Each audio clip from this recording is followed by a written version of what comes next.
Over the past 2 weeks, I have added 4 ridiculous weapons to my game, which are so much more fun to use than I originally expected. If you're new here, I am making a zombie survival game that is totally not a ripoff of COD Zombies, which is called They Come in Waves. The Steam page just got approved, woo! So please do add it to your wishlist. Right, so in order of least ridiculous to most ridiculous, I present to you the dual revolvers with exploding bullets. This weapon was probably the most complicated of the lot to make because I had to create individual arms for the character so that each arm could have its own animations for recoil and reloading. The weapon shoots these little projectiles that explode on impact and deal a good amount of damage in a small area of effect. It's pretty damn satisfying to send the zombos flying with this weapon.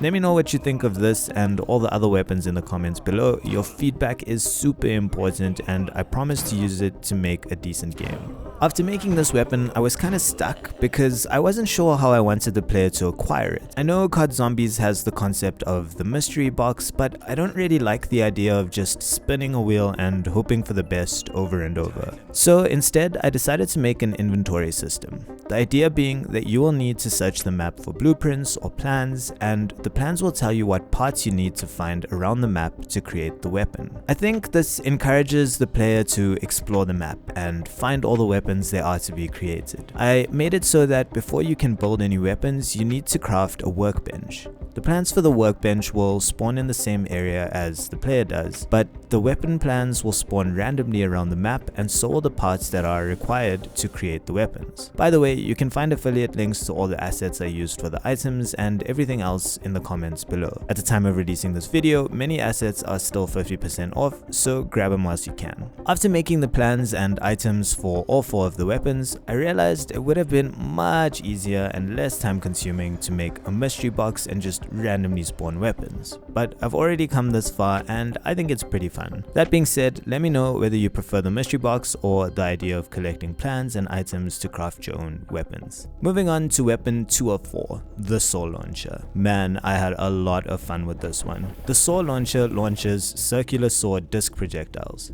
The cool thing about its projectiles are that they fly straight through the targets and deal huge amounts of damage to anything in their way or anything behind the thing that's in their way. I added these cool sound effects for equipping and unequipping the weapon that sound like a lawnmower starting and stopping, which I thought was pretty badass. I also added these little trails to the sides of the disc projectiles that make it look like they're really traveling at pace. The saw launcher will give the player 50 circular saw projectiles that they can shoot, and each clip will have 10 discs before needing a reload. Whilst it feels like a load of fun to shoot discs at zombies, it does kind of feel like they run out pretty quickly. Let me know if you think I should increase the ammo counts of any of these weapons. At this point, I'm not sure how difficult I should make it, but if you want unlimited OP ammo, just subscribe, hit the like button, come say hi on Discord, and we can make it happen.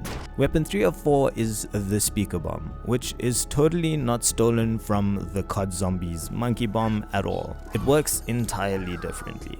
Once crafted, you can get 3 monkey speaker bombs, and when you throw one of them, the zombie changes their target from you to the speaker bomb. After 10 seconds, it lets off a huge explosion that sends all surrounding zombies flying off to their deaths. As you throw the speaker bomb, it also starts to play this sick little track for the zombies to bust a move to before their imminent deaths. This was a pretty fun weapon to make because to get it to work, I had to fiddle with the zombies' AI behavior tree. A behavior tree is just a way of telling AI how to behave based on certain states in the game. Essentially, what happens is, as soon as the projectile is released from the character's hand, it changes the target property in the zombie wave manager, which forces the behavior tree on each zombie to reevaluate its state and go chasing after the speaker instead of the player. Once the speaker explodes, the target is changed back to the player. Before creating the final weapon, I did realize though that the map would need to be expanded to house all of these items I wanted to add to the game for the player to find. Bit by bit, I've been adding more houses and bigger buildings to the level.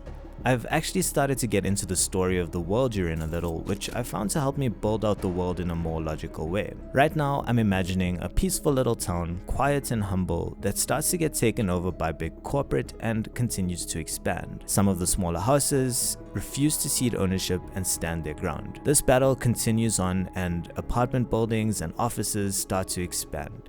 Eventually, a research facility will be built that is the cause of the zombie outbreak, and that leads us to the world we find in the game. But I digress. The final weapon I added to the game, a classic. The Flamethrower. I thought on this weapon for the longest time because I wasn't actually sure how to create it, but the solution I came up with eventually is that it just spawns many large invisible projectiles and plays a huge flame particle effect. If any of the invisible projectiles make contact with the zombie activates a fire particle effect on its head and receives damage over time. The damage over time is multiplied each time they are hit with another projectile or is stopped after a period of not being hit by a projectile at all. I added these thruster sounds when you hit the shoot button. I think I still need to work some sound kinks out with this one, but for now I think it looks and sounds okay. Anyway, that's how far I've managed to get over the past few weeks. I've actually been itching to post more content about this game, but the Steam store verification was holding me up. Now that that's in place, be prepared to be spammed. Until then though, thank you so much for watching and I'll catch you on the next one.